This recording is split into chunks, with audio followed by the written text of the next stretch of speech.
most popular radio program on the West Coast.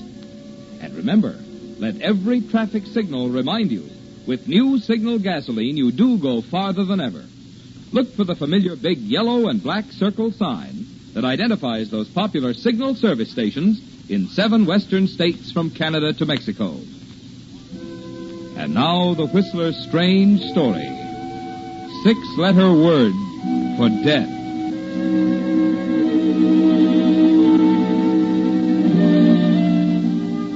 Thursday night was the climax. Every element in the marriage of George and Priscilla Haynes came to a sharp focus on that foggy Thursday night. 5 years of it. 60 months. 1,826 days, each adding a little pressure, each day contributing a little more water behind the dam that was destined to give way on that Thursday night when the fog hung like a blanket over the campus of State College. George Haynes had known the marriage wouldn't work from the first. Yes, George, as far back as a month after your wedding, when you first felt the cold, sinking feeling in the pit of your stomach. And these 5 years have proven it.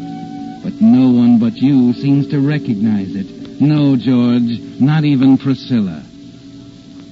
George, I'm talking to you. Oh, I'm sorry, Priscilla. George, what's a 4-letter word meaning former? Oh, please, dear, I'm awfully busy and... Just this one. You say 4-letter word meaning former? Yes. Let's see, try erst. What? Erst, E-R-S-T. That's a silly word. You sure? You might try it and see. E-R-S-T. This looks funny.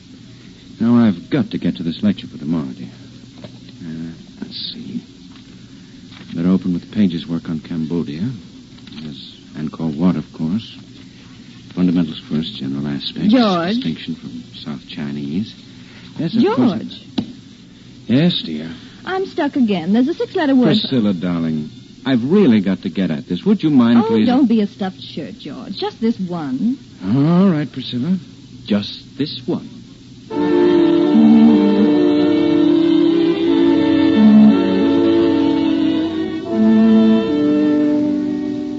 No, George. No one seemed to recognize the real trouble. The president of State College, Dr. Dawes, didn't get it either, did he, George? There was no way to explain it to anybody. Tell me, George, what's wrong? I'm afraid I don't understand, Dr. Dawes. Yeah, I'm afraid I don't either. As you know, the Regents have been considering you and Larry Price as possibilities for the chairmanship of the history department. I'd put a lot of faith in you, George. Now I'm beginning to wonder. I know my work has fallen off. What's the matter, George? I guess it's nerves or something. Maybe you need a rest. Why don't you take Priscilla and go No. on? I'm sorry, Dr. Dawes. I'd better go.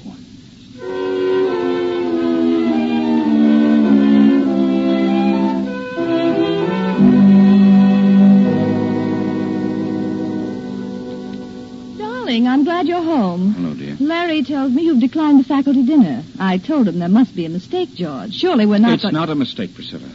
My work is in such bad shape that I've got to get down to business. But everyone will be there, dear. Larry and Ann and all the rest. They'll think something's the matter. But don't you see, Priscilla, my work is more important. Oh, so that's it. Your work is more important than my happiness.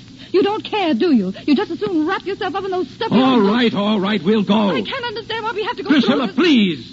please.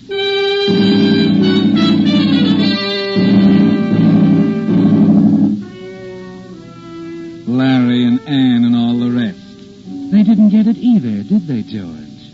They can't understand the terror you feel when you realize Dr. Dawes is right. Your work is slipping. George Haynes, full professor of history, candidate for chairman of the department, is slipping. You feel as if you're standing at the edge of a cliff, and Priscilla, with her inane remarks, her perpetual round of afternoon teas, faculty dinners, and 1,000 other distractions, is easing you over the brink. 5 years of it, George. 5 long years. And each day, each hour, building like a tower of blocks, designed to topple into ruins on that foggy Thursday night. The night Priscilla invited Larry and Ann to the house for an evening of bridge. George, of all the stupid plays, that one takes the prize. First you double them into game, and then you... Well, he wouldn't have doubled if you hadn't bid clubs, Priscilla. Oh, that had nothing to do with it. He was I'm simply... sorry, Priscilla. I guess I wasn't paying much attention to the game. Lucky for you, we're not playing for 1/4%, George. That's enough, Larry. Huh? What's the matter, Anne? George is tired. Maybe we better go. Go? Oh, don't be ridiculous, Andy. The evening's just started. I really have got to admit that I am a bit bushed. Nonsense. Well, let's see. That's 120 below the line. Where's the pencil? Here, take mine. Oh, thanks. 120. 700 rubber. You are tired, aren't you, George? Oh, would you think I was awfully rude if I... Don't be silly. Of course you're being rude. George just wants an excuse to get at those dusty old books of I his. don't mean that at all. I'm very tired And terribly stupid, according to the score here. Priscilla. Larry, that makes your total score 2,700. I'm talking to you, Priscilla. George, dear, let's not have another one of your scenes, shall we? That's just the trouble. There haven't been enough of them. Why, George, dear. I've kept quiet too long. That's the trouble. You can't keep quiet too long or it gets inside of you. Oh, wait a minute. Take your hands off of me. George, you're making a fool of yourself. I ought to wring your neck. You know, I believe he meant that. I suppose I ought to feel embarrassed. We'd better go, Larry. Yeah, I guess we better.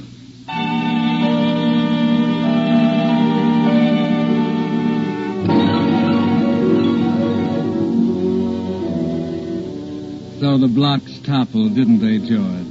You've spoken your piece, told Priscilla you could wring her neck, and you almost feel as if you could, don't you?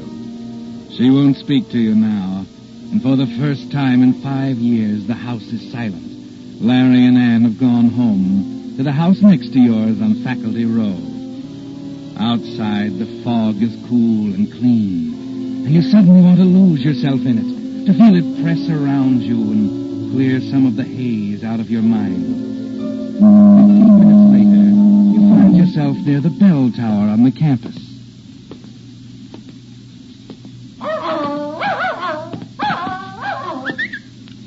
Here, boy.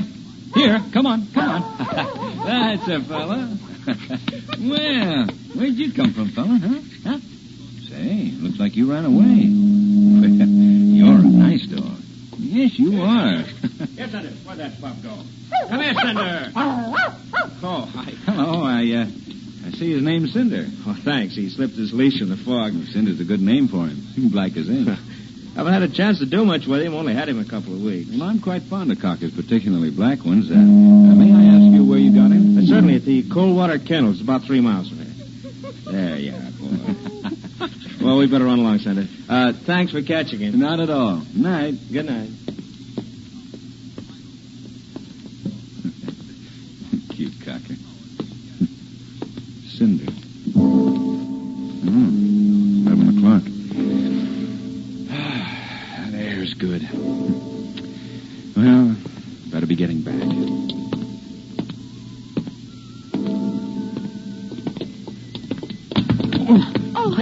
I'm so sorry. I didn't see you in the fog. Here, let me help. Anne, wait a minute. That's strange.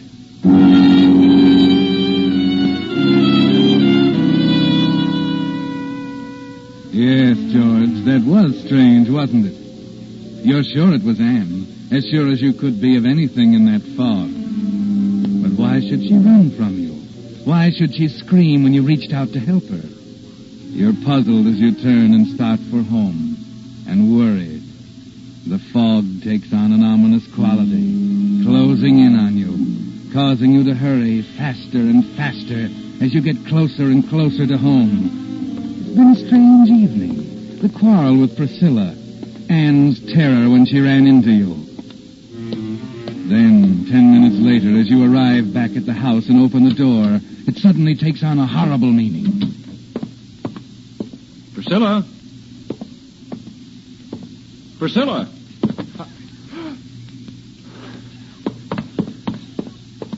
Priscilla? Priscilla? Dead. Strangled.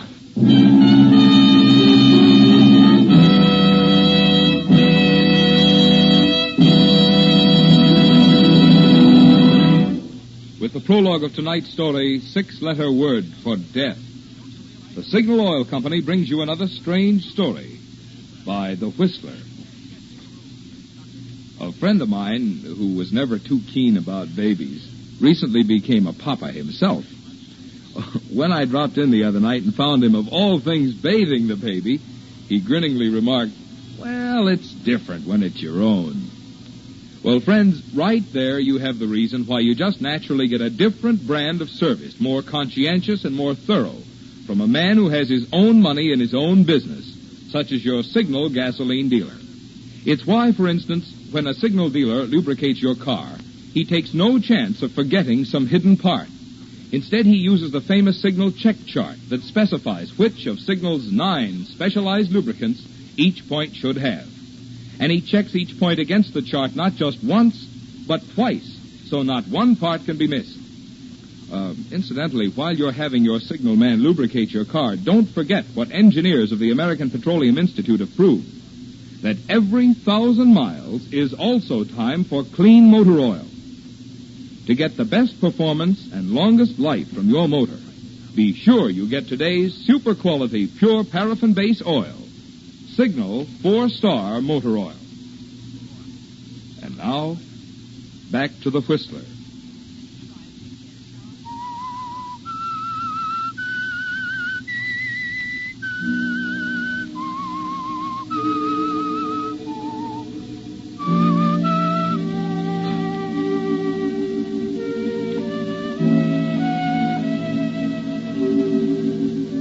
Yes, George, Priscilla is dead, strangled, lying on the floor by the window, a crossword puzzle and pencil beside her. For 15 seconds, all you can do is stand there staring at her. Then, terrified, you pick up the phone. Operator, get the police. Hurry.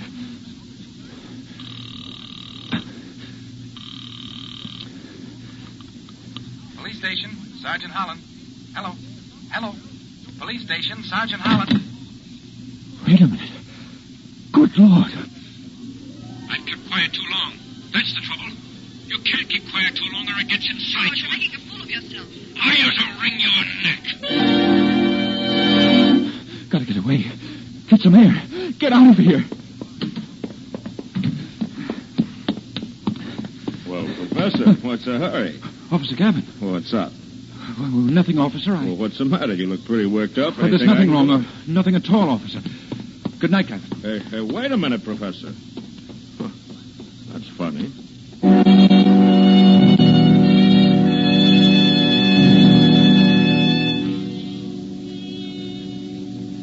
The fog, George. All you can think of is losing yourself in it, trying to erase the horrible picture of Priscilla from your mind. Gavin, the campus policeman, saw you rush blindly from the house, saw the terror on your face that came with the realization that less than an hour after your exasperated statement at the bridge table, your wife Priscilla lies dead on the living room floor, strangled.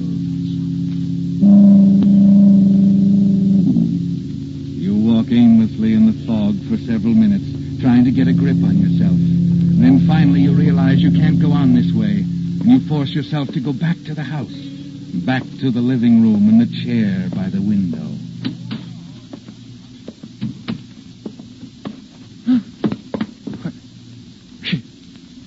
She's gone.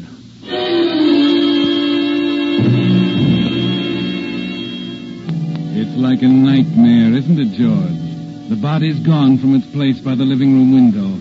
Frantically, you search the house and finally discover it in the bedroom, stretched out on the floor.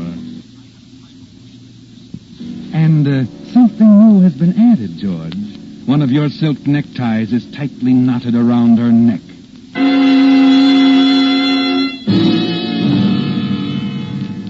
Well, George, it's clear now. You're being framed. The minute it takes your fumbling fingers to take off the necktie seems a year. You can almost hear the police outside as you burn it in the stove. And then you dash next door to Larry's.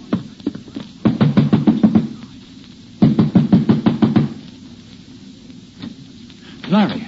Well, George. Larry, you've got to help me. I don't know what's behind it, but... What's the matter? What are you staring at? What's that in your pocket, Larry? Huh? Oh, this? Yes. My pencil. Why? Your pencil? Yeah. What's wrong with that? Say, what's happened, George? Tell me. Nothing, Larry. Nothing.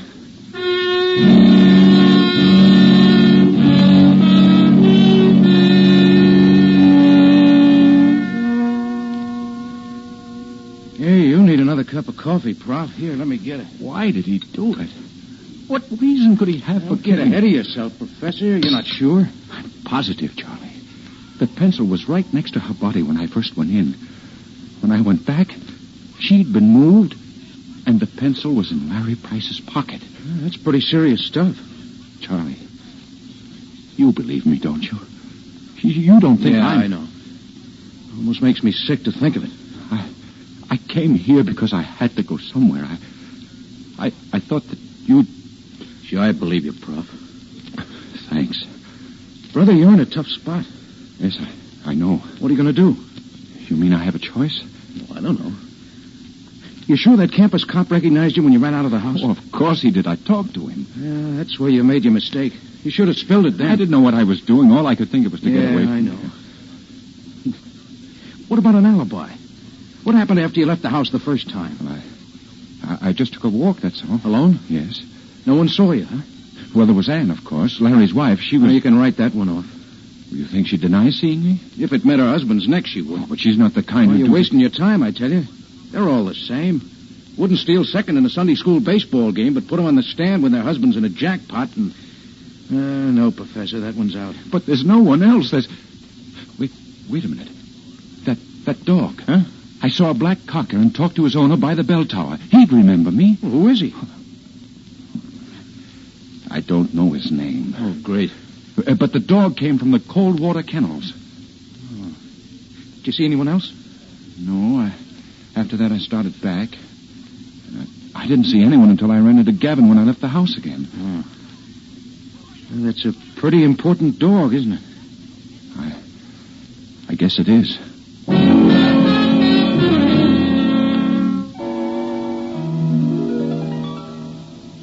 I'm awfully sorry. I would have telephoned, but the telephone... But the telephone was disconnected. Now, look.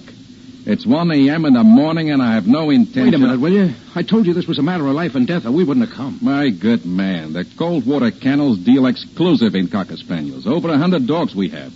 More than half of them are black. How in thunder do you expect... But he said he bought in 2 weeks ago. Look, we've sold 30 dogs in the last 2 weeks. You don't know the man's name, don't even know what he looks like. You come here and get me out of bed at 1 a.m. in the morning and expect me to make miracles with a sales record. It don't make sense. All right, Mr. Coldwater. Come on, Professor. Believe me, I'm sorry, but if you only had something else to go on... Wait a minute. The dog's name was Cinder. Does that help? Yeah, there was a man. Wait. Call him Cinder. I remember now. Uh-huh. Who is it? Got it here. A man by the name of Morgenstern. He's new here. Staying at the Penn Hotel.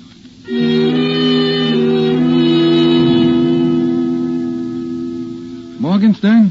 Let me check the register. Morgenstern. Where have I heard that name? Morgenstern. We had him here a couple of weeks ago. Kendrick P. Morgenstern. Yeah, I remember him now. He came in one night with a dog, and we had to tell him it wouldn't go here against the house rules. I've seen that name. I know it. You've got a forwarding address? No, he just moved out. He was kind of sore.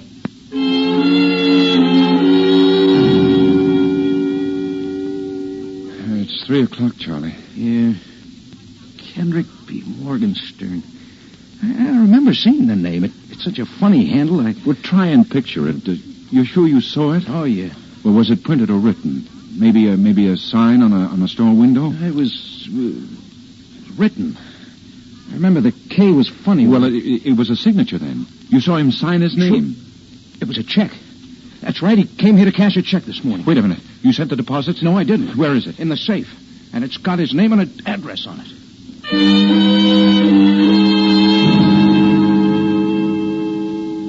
I'm sorry, Mrs. Brandon. I know it's late, but we've got to find him.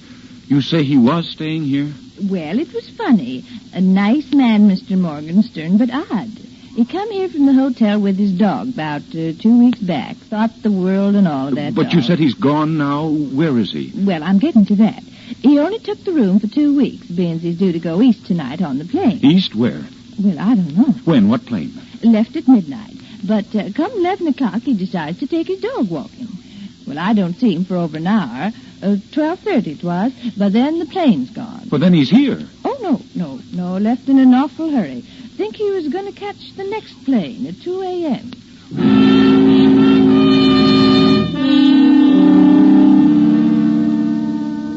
But I've called all the other lines. Haven't you a record of a canceled reservation on the midnight flight? Very well. Thank you. Something's haywire somewhere, Prop. Oh, it's useless, Charlie. Nothing else I can do. What time is it? 4:30.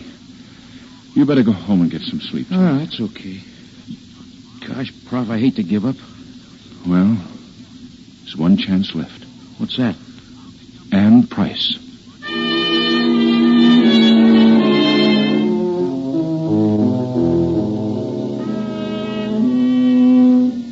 It's a slim chance, George, but it's the only one you have. After you leave Charlie, as you walk slowly through the campus toward Faculty Row, you try for the first time to think it through, to reason it out somehow. Larry's motive for killing Priscilla, Ann's terror when she ran into you, the brutal, heartless frame-up that hit you between the eyes when you went back the second time. It doesn't make sense. And you're too tired to think, too tired to play with an impossible jigsaw puzzle.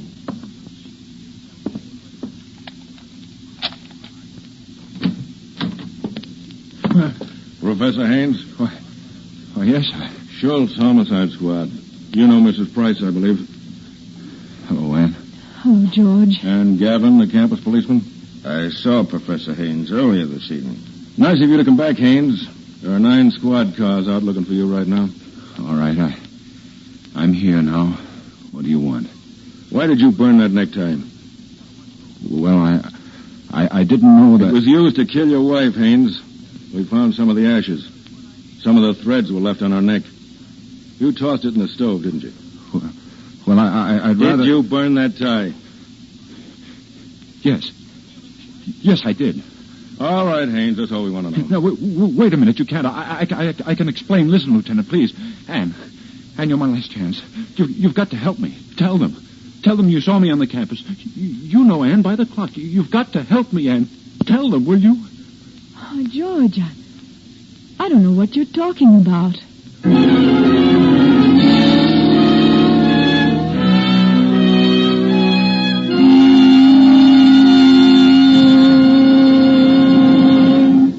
The Whistler will return in just a moment with the strange ending of tonight's story. But now, in honor of the Boy Scouts of America, our sponsor, the Signal Oil Company, has asked me to bring you a special message. What is a Boy Scout? Well, a Boy Scout is a boy who keeps himself physically fit. He avoids alcohol and tobacco. He guards his tongue from loose speech or boasting or a sacrilege. When he speaks of anyone, he tries to speak well of him. His scout good turns to someone each day make him many friends. For the way to have friends is to first be one. He always tries to be a useful citizen. He helps his community. Another big thing a scout enjoys is camping. There he finds fun in games or swimming, finds new friends in woods and other fellows. And there among the trees or under the silent stars or by the campfire's ruddy embers, he dreams out his great tomorrow.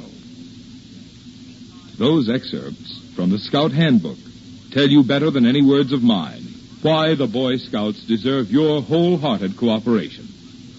Tell you why. If there's a boy in your family nearing the age of 12, you could do him no better turn than to encourage his joining the Boy Scouts of America. And now, back to the Whistler.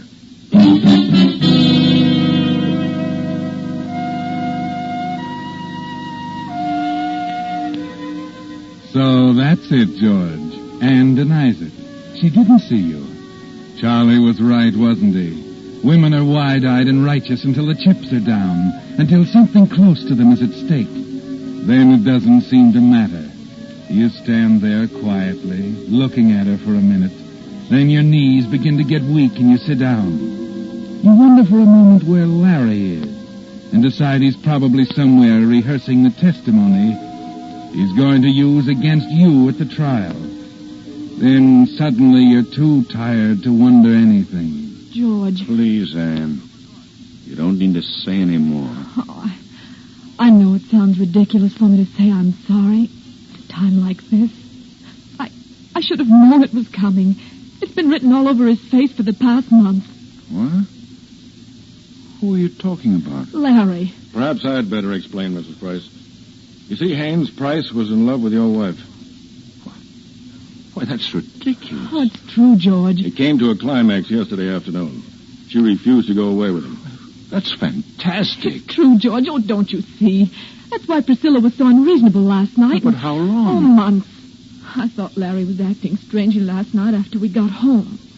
And then when I saw him leave the house, I followed him. And she saw the whole thing, Haynes. Good Lord. Oh, all I could think of was running. He knew I saw him and followed me across the campus. I ran into him at the bell tower, but he was so surprised. Anne, that was I. What? Why? I thought it was Larry. That's why Of course. You were frightened. Well, anyway, I went to the police, and Lieutenant Schultz came right out. Apparently, Price returned after she gave him the slip and realized his only out was to incriminate you. He moved the body, planted the necktie, and so on. But how could he expect to get away with it? He wasn't thinking very rationally, Haynes. Oh. And that's another thing. When Price knew the jig was up, he ran for it. Took off across the campus in the fog. We had every available man out looking for him. But it was pretty much of a needle in the haystack proposition in the fog for a while, until we got that big break. What was that? A little black dog. Apparently the dog got excited when Price ran by his master and broke away and ran after Price. One of our men was attracted by the barking. All he had to do was follow the dog, and there was Price. Forgot to introduce our star witness, Professor. How do you do? This is the dog's owner, Mr. Morgenstern.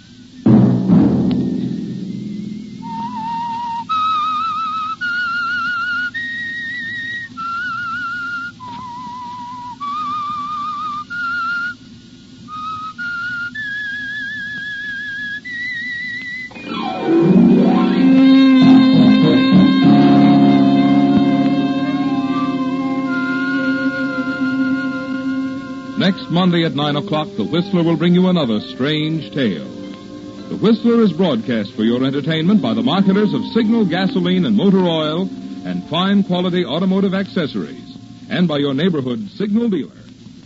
This program, produced by George W. Allen, with tonight's story by Robert Reif, music by Wilbur Hatch, is transmitted to our troops overseas by the Armed Forces Radio Service.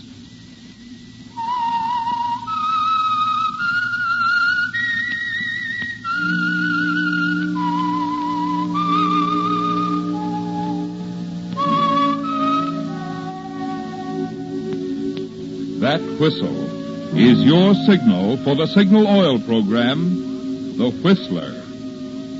This is Marvin Miller speaking, reminding you to look for those familiar yellow and black circle signs that identify those popular Signal oil stations in 7 western states from Canada to Mexico. This is CBS, the Columbia Broadcasting System.